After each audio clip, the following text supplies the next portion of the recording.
At 4:14 in the morning on a Thursday in March, my father stopped breathing, and I made myself wait 10 months before I started. I was holding his hand. My mother was downstairs in the kitchen reheating coffee in a small saucepan because the microwave bothered her, and because she was the kind of woman who, even at 4 in the morning at the end of her husband's life, would not eat or drink anything she had not prepared properly. The hospice nurse was in the dining room writing something on a clipboard. I did not cry right then. I did not call my brother. I did not pick up my phone. I sat in the rented hospital bed they had set up next to my father's old reading chair in the upstairs front bedroom of my parents' house in Lima, Ohio, and I watched the heat shimmer come up off the floor register, and I held his hand for about 40 minutes after the breathing stopped. And in those 40 minutes I made the decision that the rest of this is about. What I did about it took 10 more months. It ended on a Monday in December when my older brother was placed in federal custody on a wire fraud charge. He never once knew it was coming from me, and I want to walk you through how. Welcome to Ruthless Retribution. If you're already in this with me, a quick like genuinely helps me out. It's how stories like this travel. Tell me in the comments what you would have done at 4:14 that morning, and don't be shy. The comment section on these is half the fun. Subscribe if you want more stories like this. Here's what I need you to understand before I tell you any of the rest of it. The man I am going to tell you about was my older brother. His name was Greg. He was 4 years older than me. He was the best man at my wedding. He stayed in our hometown when I left for college at 19, and he never moved away from it again. He took over running the family hardware store on the corner of Elm and 3rd, a store our grandfather hand-painted into existence in 1953 when our father couldn't lift a sheet of plywood anymore, which was about 10 years before our father died. He held our father's hand at the cancer center on the first appointment in early November. He stood next to me at our father's funeral in March, and he put his arm around our mother and he said the right things to the people who came through the line at the casket, and he meant them. He was, by every surface measure of these things, the better son. He stayed. I left. And for almost 5 years before our father got sick, he had been quietly emptying the back warehouse of that hardware store, about $611,000 worth of inventory, and selling it out the back door to a side construction outfit run by his wife's brother, and pocketing the cash, and lying to our father about why the books looked thinner every quarter. And our father, who could tell the difference between cedar siding and white pine by the smell of the cut end, did not know any of it before he died. And what I'm about to tell you only makes sense if you understand who Greg was to me, and who he was to our father, and what was sitting in the back of that warehouse on the day my mother called. So let me back up. Let me back up a long way, because the only way any of this makes sense is from the beginning. I grew up in Lima, Ohio. If you don't know it, you probably know a town like it, a small Midwestern city of about 35,000 people, 2.5 hours northwest of Columbus, set on a flat stretch of farmland between Toledo and Dayton. There is a Walmart on the south edge of town. There is a strip mall with a Hobby Lobby and a Chick-fil-A out on the bypass. There is a Friday night high school football game in the fall that draws about half the town. The other half is at home watching it on the local cable channel. The Catholic Church and the Methodist Church are on opposite corners of the same downtown intersection. The diner across the street from the courthouse has been serving the same chili since 1964. That is the size of it. That is the shape of it. My grandfather opened Crisp Hardware on Elm and 3rd in the summer of 1953 with $2,000 he had saved during the war and a hand-painted sign he made himself on a Saturday afternoon in his garage. The sign said Crisp Hardware, ESD, 1953 in white letters on a forest green background. It is still on the front door of the store today. It is the same sign. Nobody ever replaced it. I want you to know that, because it matters in the part of the story I will get to last. My father, Walter, took over the store from my grandfather in 1979. He was 28 years old. He had been working in the back of it on Saturdays since he was 9. He knew every supplier within 100 miles of Lima by their first name. He knew which contractor on which road needed which size of carriage bolt by the second week of every spring. He drove a 1992 Ford F-150, the same dark green as the sign. He kept that truck running until the year he died. He could fix a furnace, a snowblower, a riding mower, a sticky cabinet hinge, and a broken marriage, although that last one was not, strictly speaking, hardware. He liked Glenn Miller. He liked the Cleveland Browns. He liked my mother more than he liked anything else in the world, and she liked him back. They were married for 46 years. My brother Greg came along in 1976. I came along in 1980. And I want to tell you the truest sentence I can say about the difference between us because it matters. Greg loved the store. I did not. From the time he was about 6 years old, Greg followed our father around the aisles of that hardware store on Saturday mornings like a small, loud shadow, asking the names of the bin labels, holding the ends of the tape measure when our father needed a third hand, learning the difference between a flathead and a Phillips by the time he was 7. I did the same thing for about 3 months when I was 7. I gave it a fair try. And then I went home and I sat down at our father's old IBM PC in the basement of our house, and I learned how to make it do things. By the time I was 11, I was writing little programs in BASIC, and the rest of the family thought of it as a phase. By the time I was 16, I was running the computer lab at the high school. By the time I was 17, I knew I was leaving Lima, and I knew where I was going. I left for college in Cleveland the August I turned 19. I never lived in Lima again. I came back for Thanksgivings. I came back for Christmases. I came back for my parents' 40th wedding anniversary at the church hall in 2017, where my mother wore a blue dress and danced with my father to Moonlight Serenade while 100 people from a town she had lived in her entire life watched her. I came back for a couple of cousins' weddings, but I did not come back to stay.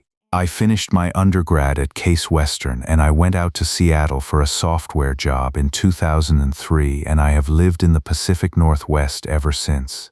I'm a test manager at a mid-size software company. I've been at the same company for 16 years. I am married. We don't have children. My wife is a nurse. We live in a small house on a hillside in West Seattle with a view of the Olympic Mountains on a clear day. That is the rest of my life. That is the part that isn't in this story. Greg stayed. Greg by 1999 was working full-time at the store. Greg by 2002 was running the morning shift. Greg by 2008 was running purchasing.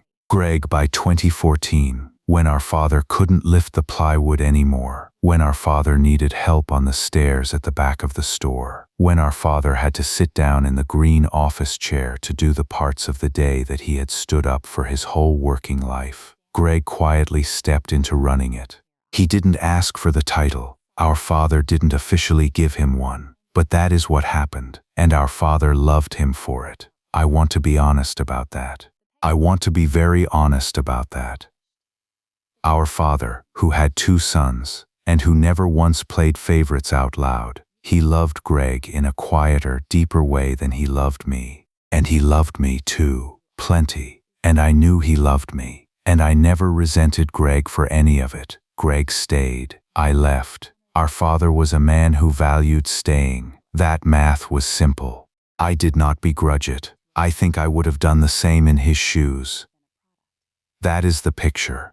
That is the wallpaper of the life I had been living for almost 26 years when the phone rang on a Tuesday morning in January. I was at my desk in Seattle, on the 3rd floor of a glass building on Elliott Avenue, eating a banana and reading a bug report from a developer in Bangalore, when my phone rang on the desk and the screen said, "Mom." It was 7:43 in the morning Pacific. It was 10:43 in the morning in Lima. My mother is not a woman who has ever in her life called me at work without thinking carefully about it first. She called twice a year. She called on my birthday, and she called on the anniversary of my grandmother's death. Every other call was on a Sunday afternoon. So when the screen said "Mom" at 7:43 on a Tuesday morning in January, I picked up on the first ring and I said, "Mom, "What's wrong?" And she said, and I'll tell you almost word for word what she said, because I've thought about it a great deal in the years since. She said, "Tommy, honey, the doctor came back yesterday with the scans. It's everywhere. They're saying 6 to 8 weeks. I didn't want to call you last night. I wanted to sleep on it first. Can you come home?" I want to tell you what I felt at that moment because what I felt surprised me later. I felt nothing. I felt the way you feel when a doctor tells you the result of a test, and the result is something you already deep down knew was coming. I had been waiting for this phone call since November, when my mother had let slip, over a Thanksgiving FaceTime, that my father had been to the urgent care clinic 3 times for back pain, and that the back pain was not back pain. I had been waiting for this phone call for 9 weeks, and there it was. I told my mother I was on the next flight. I told her I loved her. I told her not to drive to the airport, because the drive from Lima to Detroit Metro in January is not a thing she should be doing alone. I told her I would rent a car in Detroit and drive south, because I had done that drive 100 times, and the small 2-lane road down through Findlay and into Lima was easier on my chest than a layover in Chicago. I hung up the phone. I closed the bug report. I emailed my manager. I emailed my team. I told them I needed 2 weeks. I packed a small carry-on at home, 3 button-down shirts, 2 pairs of jeans, a navy blazer, a pair of black shoes for the funeral I knew I was packing for. I told my wife. She held me on the kitchen floor for about 10 minutes. She did not say a single word the whole time. She knew what to do. She always has. And then I drove to SeaTac, and I got on the next Delta flight to Detroit, and I drove the 2.5 hours south through gray January farmland, and I pulled into Lima at about 7 in the evening, and I drove past the hardware store on the way to my parents' house. The lights were off in the store. It was after hours. The hand-painted sign on the front door was still the one my grandfather had made on a Saturday afternoon in 1953. The dark green Ford was not in the lot. Greg had taken it home. The big roll-up door on the back of the warehouse, the one that faces an alley off of 3rd Street, was closed, but the padlock that should have been on it was not. And I noticed that. I noticed it in the way you notice a small detail you don't yet know is a detail. I drove past it. I kept going. I went to my parents' house. I hugged my mother in the front hallway for a long time. I sat with my father in the living room while he fell in and out of sleep in his green chair. I helped my mother do the dishes. I did not say anything about the padlock to anybody. I did not even consciously think about the padlock again that night. But it was in there. It was already in there. And it would come out about 13 days later, on a Saturday afternoon, when I was at the front register of the store, and a paper invoice came across the counter that did not belong on it. The house I grew up in is a 2-story brick colonial about 6 blocks east of the hardware store. My parents bought it in 1981 for $48,000. The oak kitchen table has been in the same spot since I was 4 years old. There is a small chip on the corner where Greg, at the age of 9, hit it with a metal toy fire engine, and our father refused to repair it because he said the chip was the table's only honest scar and the rest of the table was lying. I slept in my old bedroom that first night. It is now my mother's sewing room. I lay there for a long time before I slept. I could hear my father breathing on a CPAP machine in the front bedroom. The padlock missing from the back of the warehouse on 3rd Street was not on my mind. I was thinking about whether he would know me in the morning. He did. He knew me. He was sitting up in his green reading chair in the living room at 6:30 in the morning with a cup of coffee my mother had brought him, and he turned his head when I came down the stairs, and his eyes lit up the way they always had, and he said, "Tommy, hey, come over here, kiddo." And I sat on the ottoman in front of his chair and I held his hand for a while. His hands were thinner than I had ever seen them. He had always had carpenter hands, wide knuckles, calluses across the heels of the palms, 2 crooked fingers on the left from a circular saw incident in 1987. And he said, "Don't make this a big thing, all right? Don't make a fuss." That was the kind of man my father was. My mother came in from the kitchen with another cup of coffee for me. She was wearing the same kind of quilted housecoat she had worn in the mornings my entire life. She kissed the top of my father's head before she sat down on the arm of his chair. She took his hand. She said, "Tommy drove down from Detroit last night, Walt. He came right away." And my father turned to her, and he turned to me, and he said, "Of course he did. Tommy's good people." And on the windowsill above the kitchen sink, wrapped in foil and resting on a small white plate, was a loaf of pumpkin bread my mother had made the day before, because she had known I was coming. And because my mother is a woman who, when her husband is dying upstairs, will still bake pumpkin bread because that is what her grandmother taught her to do for company. I want you to remember the pumpkin bread. I want you to remember the plate.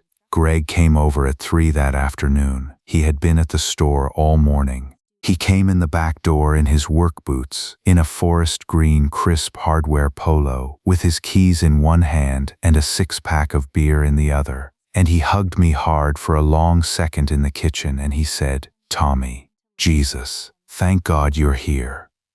And I hugged him back. I hugged him back hard.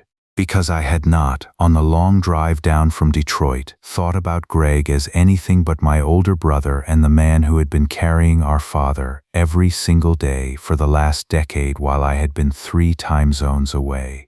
And he held my shoulders and he looked at me, and his eyes were wet, and he said, "We're gonna do this together, Tommy, okay? We're gonna do this together." And I believed him. That weekend was a hard weekend. We sat with our father. We watched a Browns game with him on Sunday afternoon, and he fell asleep in the second quarter with his hand on my arm. My mother made meatloaf. On Sunday night, Greg sat with me out on the back porch with a beer, and he said, "Listen, the store's a mess right now. I won't lie to you. We're behind on a bunch of things, but I'm handling it. Dad doesn't need to know any of that part. You hear me? Dad does not need to know any of that part." And I said, "Okay, brother, whatever you need." And he clinked the neck of his bottle against the neck of mine. That was the first time I felt anything other than gratitude toward Greg on this trip. A 5-second pause in my chest after he said, "Dad does not need to know any of that part." And then nothing. I let it pass. I told myself it was a brother being protective. I told myself it was a man who had been carrying something heavy and was tired. I was wrong about almost all of those tellings. But I want to be honest that I did, for one 5-second window on a Sunday in January, feel that pause. On Monday morning, Greg called and asked me to come help at the store on the coming Saturday. He said the registers had been backing up because they were a person short. He said our father had been talking all weekend about wanting me to see the place again. He said, "Come on, Tommy, run the front for an afternoon. The old man'll smile from that chair the whole time you're doing it. Wear the polo." So that's what I did. I drove down to the store on the Saturday of my second weekend in town. I parked in the gravel lot in the back. I walked in through the same back door I had walked through 1,000 times as a kid. The smell hit me the way it always had: cut pine, machine oil, electrical tape, and underneath all of it, very faintly, cedar shavings from the molding station my grandfather had installed in 1961. Greg got me set up at the front register. The register was a 1997 NCR, the same beige plastic console my father had bought used at an auction in Cleveland when I was 12. Greg ran me through the buttons even though I already knew them. He showed me where the tape was, and then he leaned in and he said, "Listen, you'll get a couple of weird invoices today. Don't worry about it. Anything that looks weird, slide it in the green folder under the counter. I'll deal with it Monday morning. Okay?" And I nodded, and he clapped me on the shoulder. And he walked back to his office. And I opened the till the way my father had taught me to open it when I was 7 years old. I want to tell you about that, about the way my father taught me to open a till. I was 7. Summer Saturday morning. Greg was at the workbench in the back, 11 years old, sanding a board for some reason of his own. I was at the front counter.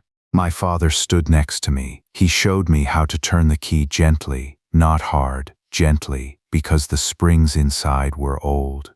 He showed me how the drawer would slide out on its own, slow, the way a well-built drawer should.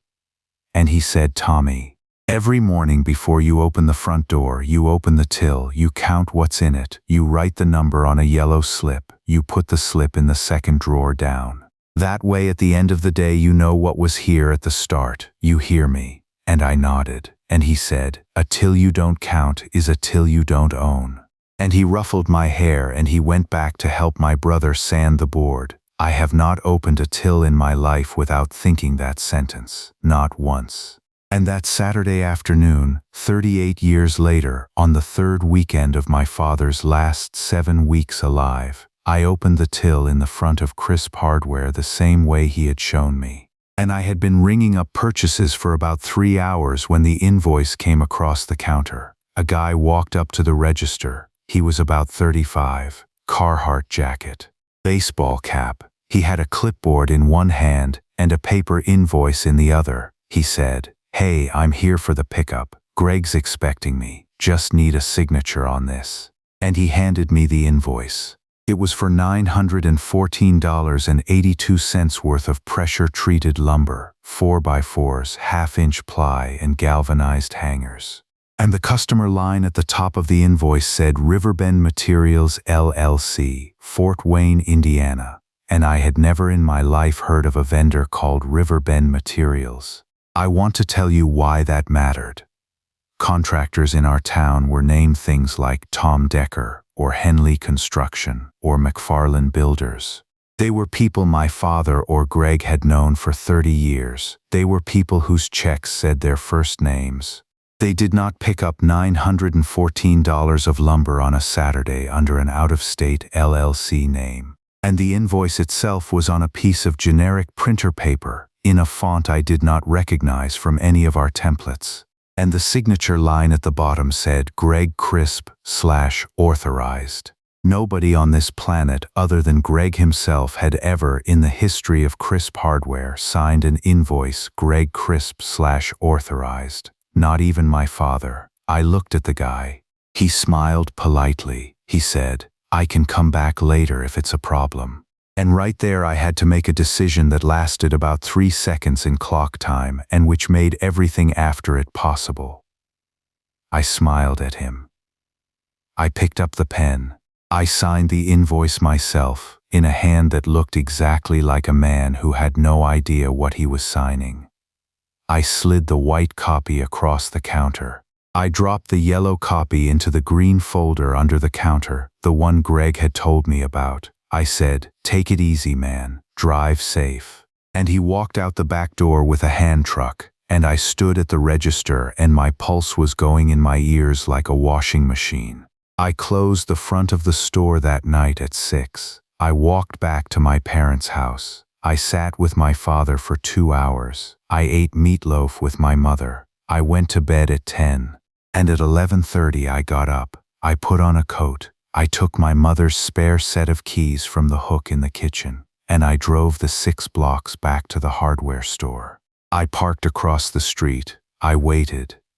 At 11:40 p.m., the back roll-up door of the warehouse opened, and a flatbed I did not recognize backed up to the loading dock. No logo on the truck. Dark gray Peterbilt cab. Greg's pickup was parked next to the dock with the headlights off. A man got out of the Peterbilt and Greg got out of his pickup, and the two of them shook hands. They loaded for about 20 minutes. From my angle I could not see what they loaded, but it was not lumber. It was denser. Power tools in cases. The flatbed pulled away at 6 past midnight. Greg's pickup left 2 minutes after that. The padlock that should have been on the back was, again, not there. I drove home.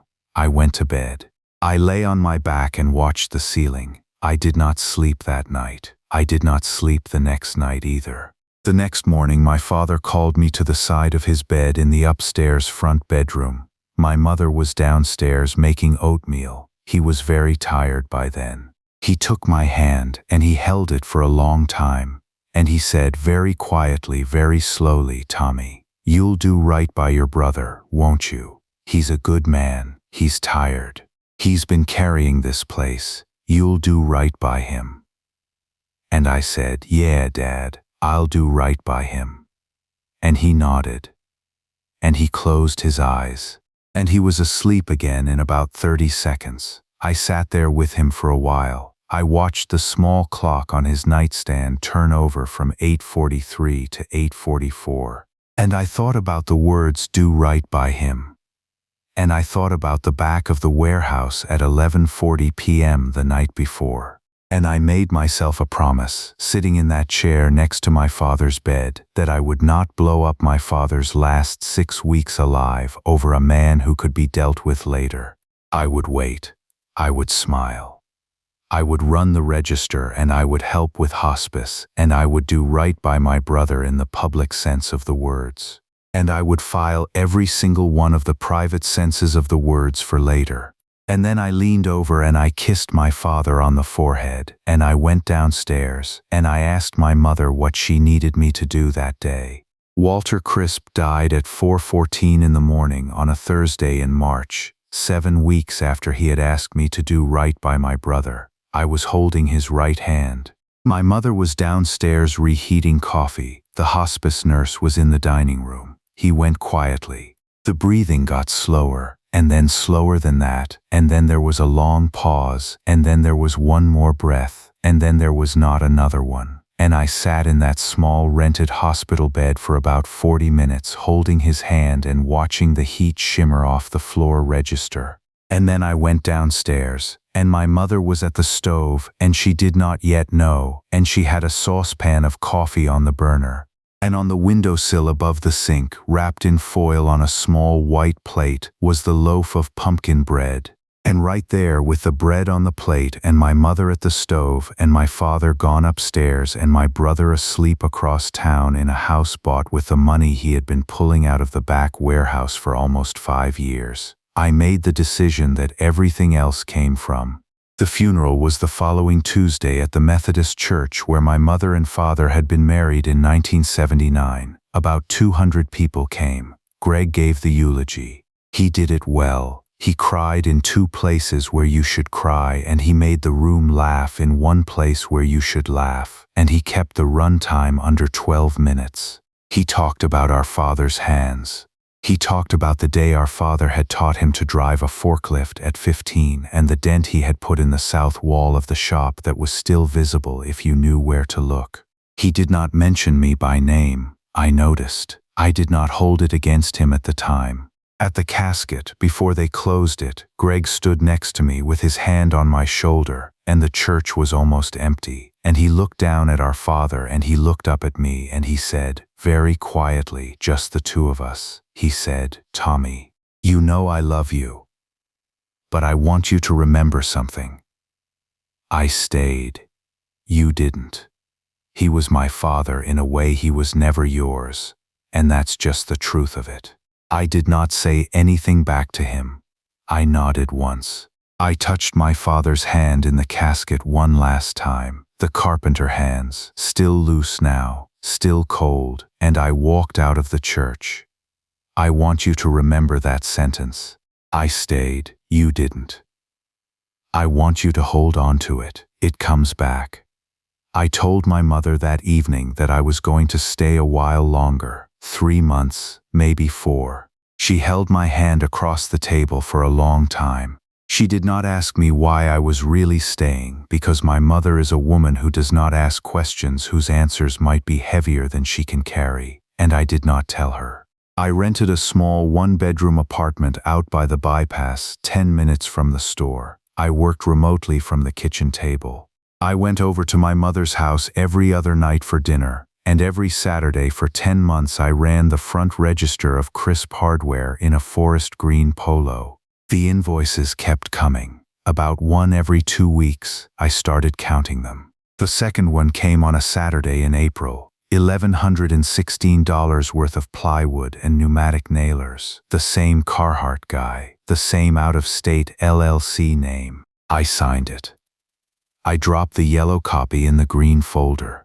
After my mother had gone to bed that night, I drove down to the store and I went into the office filing cabinet in the back, and I started reading the green folder backwards. 2.5 years of invoices, 43 of them. Most ran between $800 and $1,200.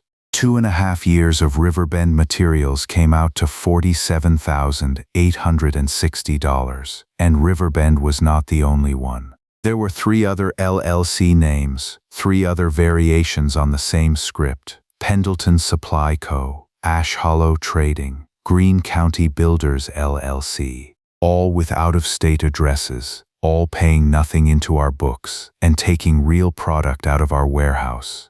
By the end of April, sitting on the floor of the back office at 1 in the morning with a calculator and a yellow legal pad, I had a running total of $611,400. Out the back door. Over 4.75 years. I needed help. I knew I needed help. I knew I had reached the edge of what one man with a calculator on the floor of a back office could do. I called Hannah Reyes from a parking lot in Bowling Green, Ohio, on a Tuesday afternoon in early May. I had picked her name off a state bar referral website at 3 in the morning the previous Sunday. Commercial fraud, Ohio, small business partnerships, family business. She practiced in Columbus, in a small firm off Broad Street. She was, the bar profile said, a former assistant U.S. attorney for the Southern District of Ohio. I had picked her because she was about as far from Lima as I could find a person, and because the name Hannah Reyes did not, as best I could tell, appear anywhere in the social fabric of Allen County. I did not want to engage a Lima attorney. I did not want my brother to hear my last name on a phone line he was not on. I drove to Columbus the following Friday. I met her in a coffee shop 2 blocks from her office, on her request. She was 40-something. Black blazer, dark hair pulled back. She did not smile much. She let me talk for about 30 minutes. She asked 3 questions. She took notes in a black moleskine notebook in handwriting so small and neat I could read it upside down across the table. When I was done talking, she set her pen down. She looked at me for a long time, and she said, "Mr. Crisp, before I take this case, I need to know one thing. Are you trying to get back at your brother, or are you trying to save your father's store?" And I sat there for a beat, and I thought about my father's hands, and I said, "Ma'am, I'm trying to do exactly what my father asked me to do 6 weeks before he died." She wrote something else in the moleskine. She closed it.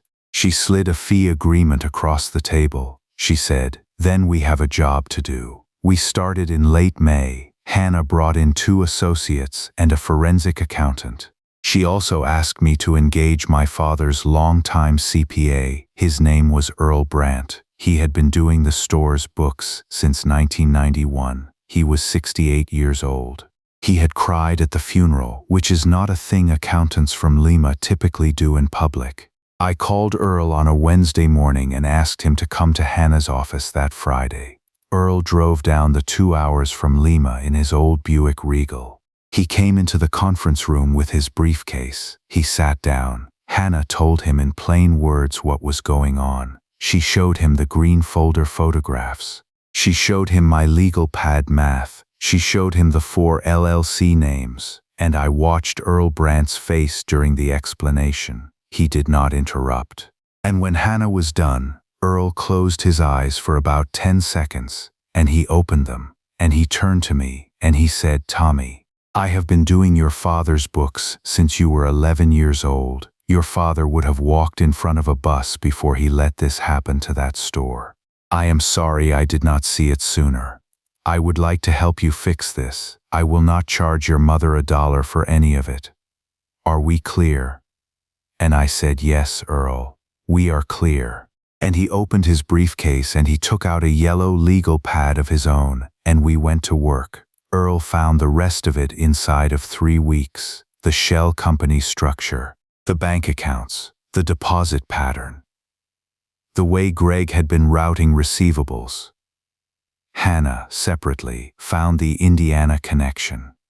Riverbend Materials was registered in Indiana. So was Pendleton Supply. So was Ash Hollow. 3 out of the 4 shell companies were Indiana entities. And that, Hannah told me, was the thing that mattered most of all. Because moving stolen property across state lines turned this from a state-level fraud into a federal one. Federal fraud meant the FBI. Hannah made the call to the Cincinnati field office on a Wednesday in early July. She knew an agent there, a man named Robert Caudill, from her old days as a federal prosecutor. She put him on speaker. He listened for 12 minutes. He asked 4 questions. At the end he said, "Hannah, send me what you've got. I'll have an opening report by the end of next week." And she hung up. And she turned to me, and she said, "Mr. Crisp, we have a case." And then, the following Monday, the document came out of Walter's desk. My mother had asked me, on a Sunday afternoon, to go through the small mahogany desk in the den, the one my father had used since 1980. She said she had not been able to sit at it. She said she wasn't ready. She said she just wanted to know what was in it so she could box it up properly. I told her I would do it. I went over Monday morning with 2 empty banker's boxes. I sat in his green chair. I opened the top drawer. I worked my way down. In the bottom drawer, in a manila folder marked Estate 2022 in my father's handwriting, was a 41-page document from a Lima attorney named David Henley. The first page was a letter. It was dated October of 2022, about 13 months before my father had been diagnosed. The letter said, in plain language, that Walter Crisp had restructured the ownership of Crisp Hardware, LLC, in anticipation of his eventual estate transition, and that the restructuring placed all decision-making and operational control under a single fiduciary trust. The trust named 2 beneficiaries, Eileen Crisp and 1 other, and a single sole trustee. I turned the page. I read paragraph 2. I read paragraph 3. I got to a paragraph at the bottom of page 7 that had been initialed in my father's own hand. And the paragraph said that, upon Walter Crisp's death, the operational controlling stake, 51% of the voting equity of Crisp Hardware, LLC, would pass not to the surviving spouse, and not to either son individually as a default, but to whichever son was named, in writing, as sole trustee in the document, which only Walter in his lifetime was authorized to amend. I turned to the trustee designation page. It was on page 19 of 41. I read it. I read it again. I sat in my father's green chair with his old reading glasses on the desk in front of me, and I read the line 3 times. And the line said, "Sole trustee, in the matter of Crisp Hardware, LLC, Thomas Walter Crisp." Not Greg. Me. I sat there in my father's chair for about 20 minutes after I read that line. I did not move. I did not make a sound. I did not call anybody. And then, slowly, I went back and I checked the date of the document, and I checked Greg's name in the index, and I checked every place Greg's name might have come up, and Greg was named, in the document, only as a residual beneficiary of the operational entity in the event that the trustee declined or could not serve. Greg, in the entire 41 pages of my father's last instructions on the disposition of Crisp Hardware, was not the trustee. He had never been the trustee. He had been, all along, the residual. And the question that came to me, sitting in that chair, was, does Greg know? I called Hannah from my mother's driveway 20 minutes later. I read her the trustee designation. She was quiet on the other end of the line for about 10 seconds, and then she said, "Mr. Crisp, listen to me. If your brother knew the contents of that document, he would never have allowed you to run the Saturday Register. He would never have let Earl Brandt sit in our conference room. He doesn't know. The document has been in that drawer since 2022. He hasn't read it." And I said, "Hannah, what does that mean for what we do next?" And she said, "It means we don't tell him. Not yet. We let him keep operating like he runs that store. And in December, when the case is ready, we walk into the Allen County Recorder's office and we register that trust." And he reads the document for the first time on the day everything else happens to him. And I sat in my mother's driveway with the document on the passenger seat. And I looked at the page with my father's initials on it. And I thought, "Tommy, you'll do right by your brother, won't you?" And I thought, "Dad, I am going to do right by him, just not the way you meant." The next 4 months were the slowest months of my life. From late July through the second week of November, I lived 2 parallel lives. I ran the Saturday register at Crisp Hardware in the forest green polo my brother had handed me. I drank coffee at my mother's kitchen table on Thursdays. I drove down to Columbus the second Friday of every month to sit in Hannah Reyes's small conference room and watch the case get built one folder at a time. And on the in-between days I read what Earl Brandt sent me over a private email account that did not have my last name on it. And I waited. The case had 4 pieces. The first was the shell company structure. Earl had it inside of 3 weeks. 4 limited liability companies registered in Indiana between 2019 and 2020, with mailbox store addresses in Fort Wayne, Bluffton, and Greensburg. 151 paper invoices over 4 years and 9 months. Total bill to Crisp Hardware, $611,412. Total received by Crisp Hardware in exchange for any of it, 0. The second piece was where the inventory had actually gone. Hannah's forensic accountant, a thin man named Mark Levanon who wore the same gray sweater every time I saw him, cross-referenced the invoiced product lines against the back warehouse shrinkage logs from the store's POS system. Cordless drills, pneumatic nailers, bundle packs of subfloor screws, roofing felt by the pallet, plywood in the volumes a small framing crew would buy in a single week.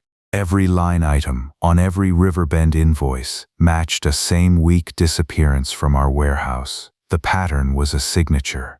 It was one person, one method, every 2 weeks for almost 5 years.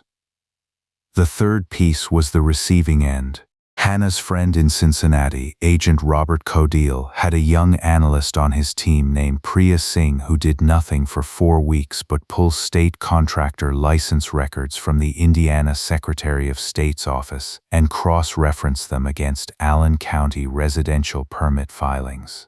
She found one company, Bremer Construction and Concrete LLC, registered in Greensburg, Indiana in 2018.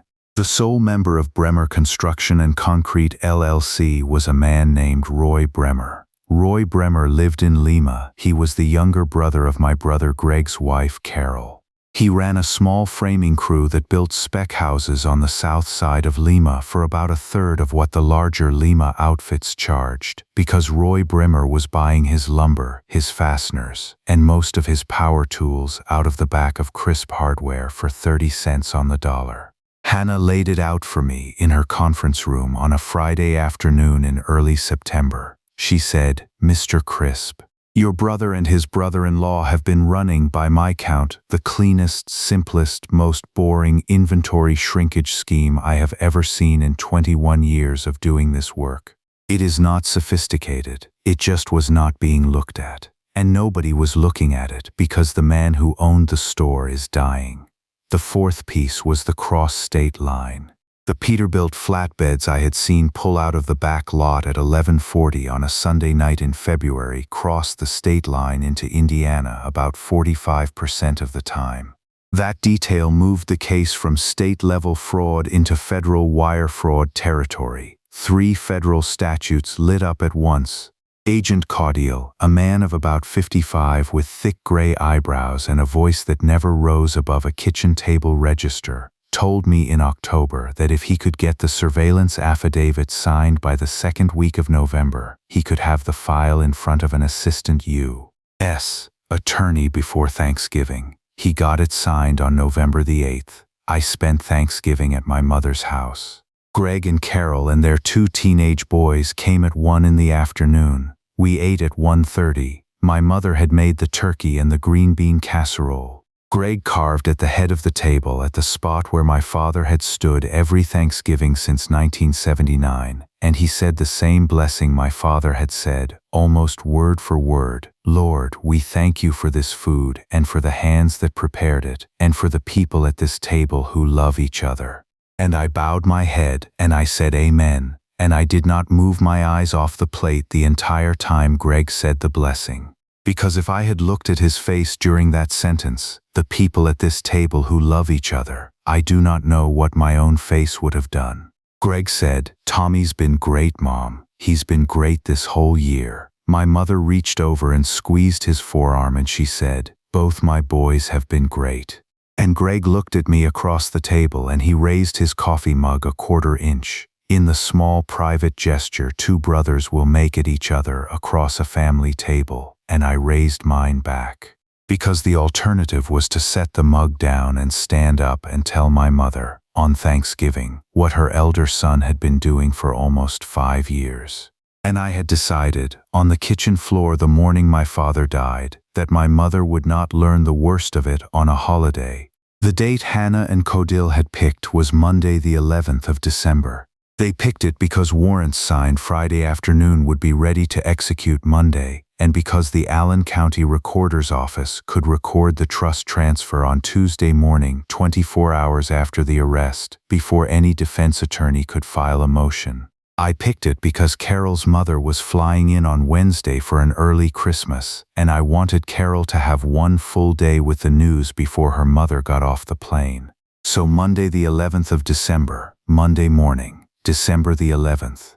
The arrest happened at 7:42 in the morning at Greg's house on Greenlawn Drive, while he was eating cereal at the kitchen counter in his bathrobe and his slippers, with Carol in the next room getting the boys' lunches ready for school.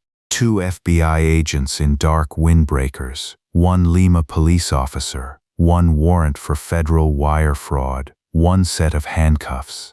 Carol called me at 8:03 from her car in the driveway. She was crying so hard she could barely get the sentence out. She said, Tommy, they took Greg. They have Greg. I don't know what's happening. They said wire fraud, Tommy. What is happening?"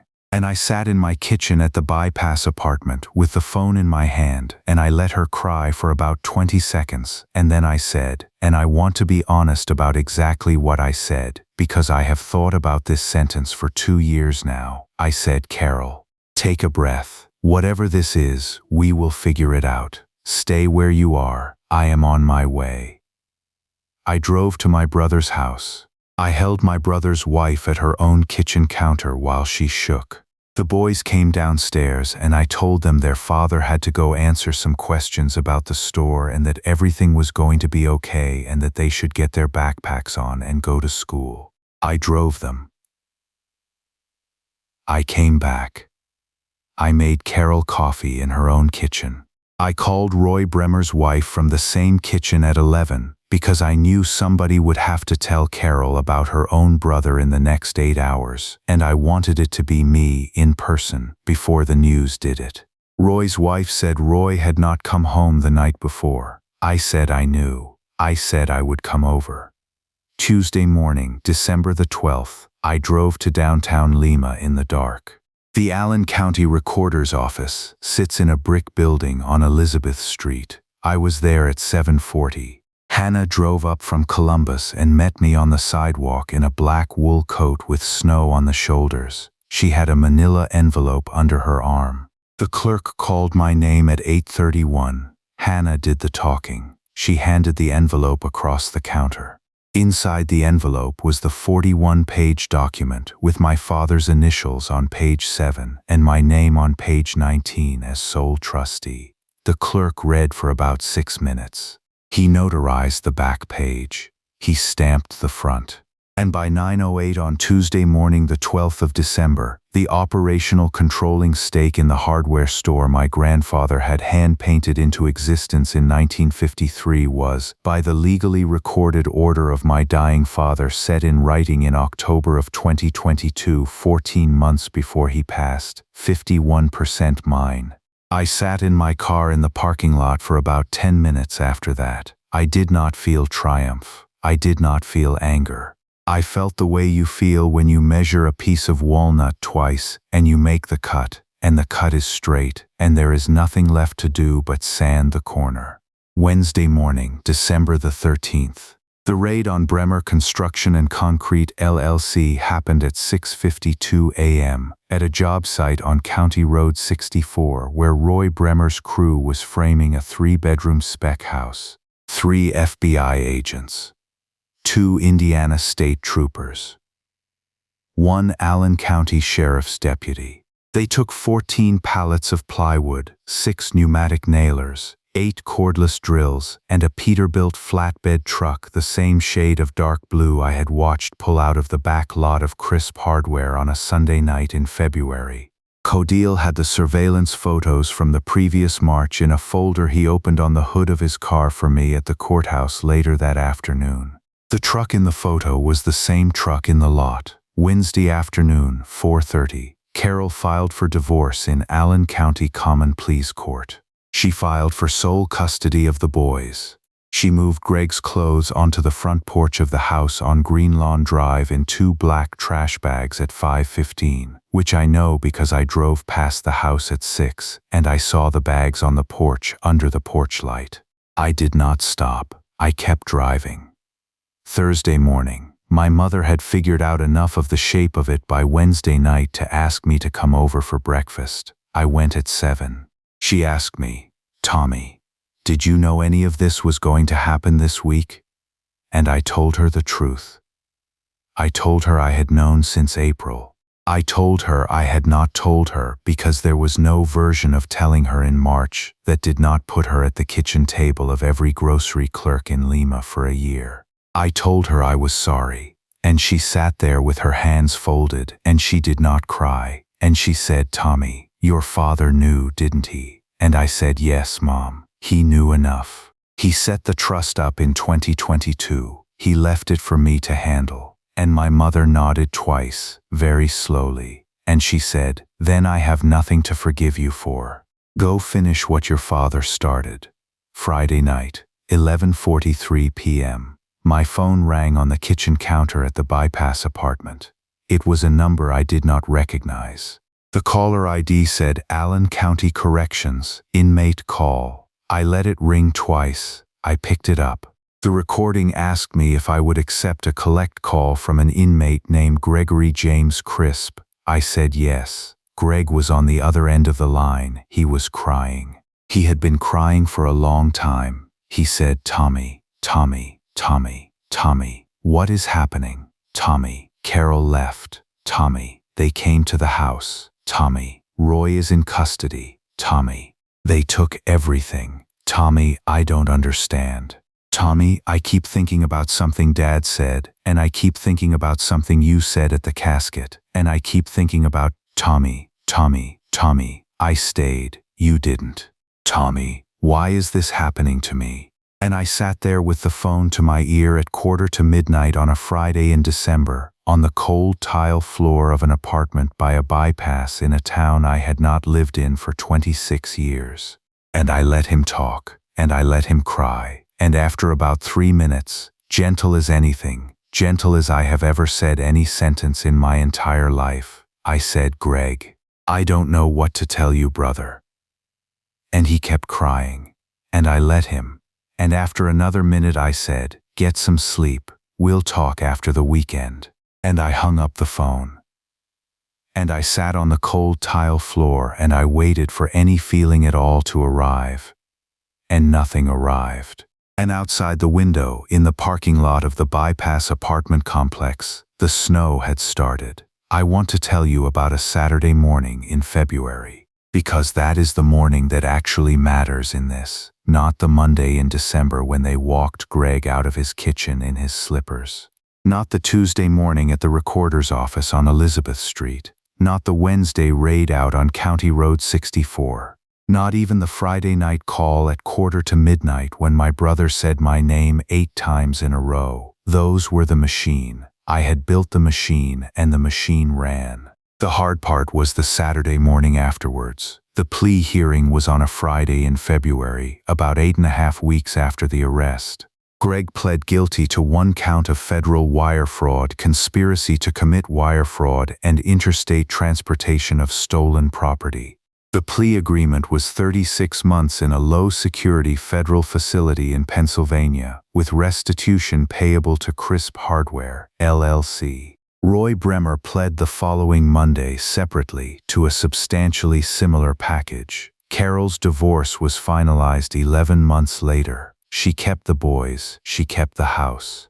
She had nothing further to do with my brother, and she has not, as of the writing of this, had a single conversation with him since he walked out of the kitchen in his slippers.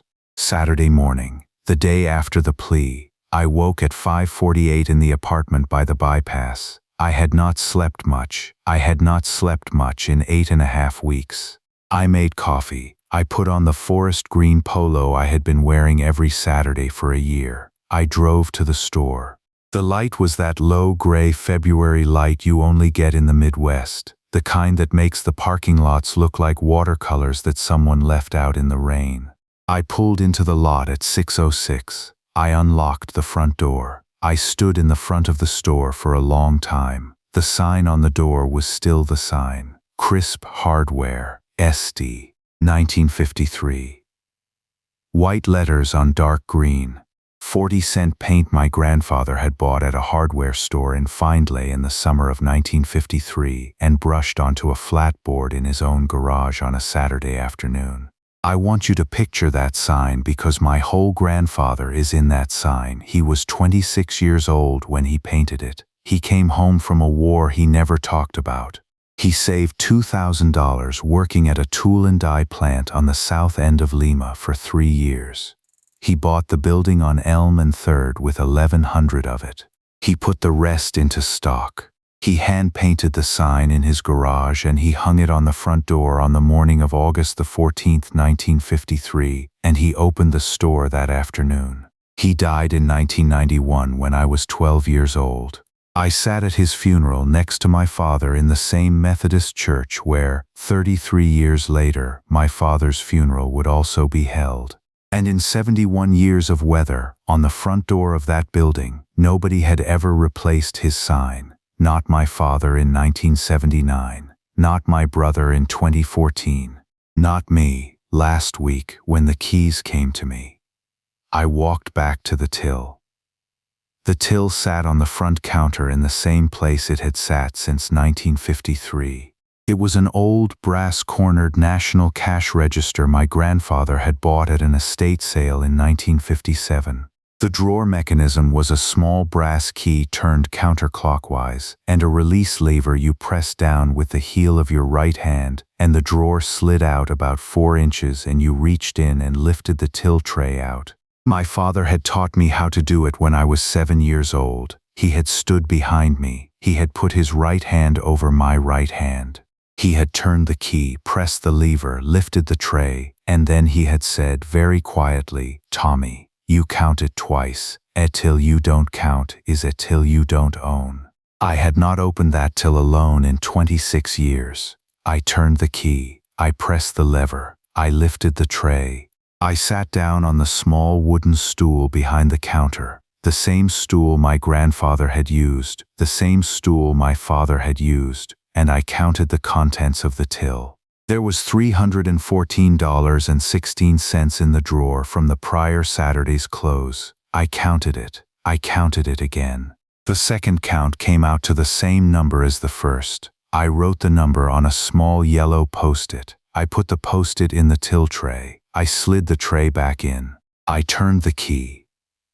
And I sat on the stool in the empty store for a long time. I want to tell you what I did not feel that morning. I did not feel triumph. I did not feel relief. I did not feel any of the things you would think a man would feel after he had spent 10 months running a perfect operation and watching it land on the brother who had earned it. What I felt was something quieter than that. What I felt was a kind of strange grief, not for him, for me, for the man I had to become to do what I had just done. Because here is what I figured out that Saturday morning, sitting on my grandfather's stool, with my hands on my grandfather's counter. I had not become the man who held my father's hand at 4:14 in the morning on a Thursday in March. I had been the man who held my father's hand at 4:14 in the morning on a Thursday in March. He had been inside me the whole time. He had been waiting. For 26 years, all the way back to the morning my father had stood behind me at this same counter and turned this same brass key with his hand on top of my hand. Patience is the only craft that matters, my father had told me without ever using that sentence, on every Saturday morning of my childhood. The rest is just tools. And on the Saturday morning in February, with my own hand on my own father's till, I thought about that. And I realized that the boy my father had stood behind at age 7, the boy who would sand a corner 40 times, that was the same man who had sat at the front register for 10 months in a forest green polo and not told a soul. The craft is the craft. It does not care what you point it at. And that is why I felt the grief, because if patience is a craft, then I am very, very good at it. And being very, very good at it means I am capable of things most people are not capable of. And that is not a comforting thing to know about yourself at the age of 45. I sat at the counter until about 8 in the morning. My mother came in at 8:14. She had a key. She had had a key since 1979. She had not used it in 2 years. She came in carrying a foil-wrapped loaf in her hand, and she walked back to the counter, and she set the loaf down next to the till. She said, "Tommy, I made pumpkin bread."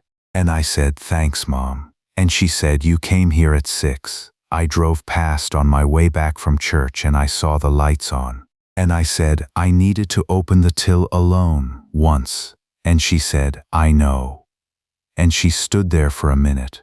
And then she said very quietly, looking at the brass corner of the register, she said, "Tommy, I think I owe your brother an apology I am never going to be able to give him." And I said, "Mom, for what?" And she said, "For 35 years I told him he was the one who stayed, and I never asked him what he was staying for." I sat there, and I did not say anything, because there was nothing to say. And she stood next to me at the counter for about 10 minutes. And then she patted my shoulder once, the way my father used to pat my shoulder, and she walked back out the front door, under the sign her father-in-law had painted in 1953, and she went home. I unwrapped the foil from the pumpkin bread. I tore a piece off the end. I ate it standing at the counter. It tasted exactly like every other piece of pumpkin bread my mother has ever made in her life. 46 years of pumpkin bread. The recipe came from my grandmother. The grandmother who married the man who painted the sign. I want you to remember that, because it is the only inheritance I am going to ask you to remember. The recipe is older than the store, and the store is going to outlive me, and the recipe is going to outlive the store. That is the only kind of math that matters in a family. Everything else is just tools. So that's the whole story. I'm not going to tell you I felt good about any of it. I felt something quieter than that. I felt like a man who had finally finished a job his father had started, and his grandfather had started before his father, and his great-grandfather had started before either of them, and I felt very, very tired. The first impulse I had on the kitchen floor the morning my father died was to take my brother out into the back parking lot of Crisp Hardware and break his nose against the dumpster. The second impulse was to wake my mother up and tell her, that morning, exactly what her elder son had been doing for almost 5 years. If I had done either one of those things, none of the rest of this would have happened. My brother would still be at the front register. The store would still be bleeding $1,800 a week out the back warehouse. My grandfather's sign would still be on the door, but it would not, for very long, have anything left to stand for. And that is why I waited 10 months. Because the alternative was a man I did not want to be, and a store my grandfather hand-painted into existence in 1953 that I was not willing to watch die for the sake of an evening I could not unhave. I went back to the till that Saturday morning. I turned the brass key. I pressed the lever. I lifted the tray. I counted the $314.16 one more time. The number had not changed. It will never change. A till you don't count is a till you don't own. And the store my grandfather started in 1953 was still ours. Thanks for watching Ruthless Retribution.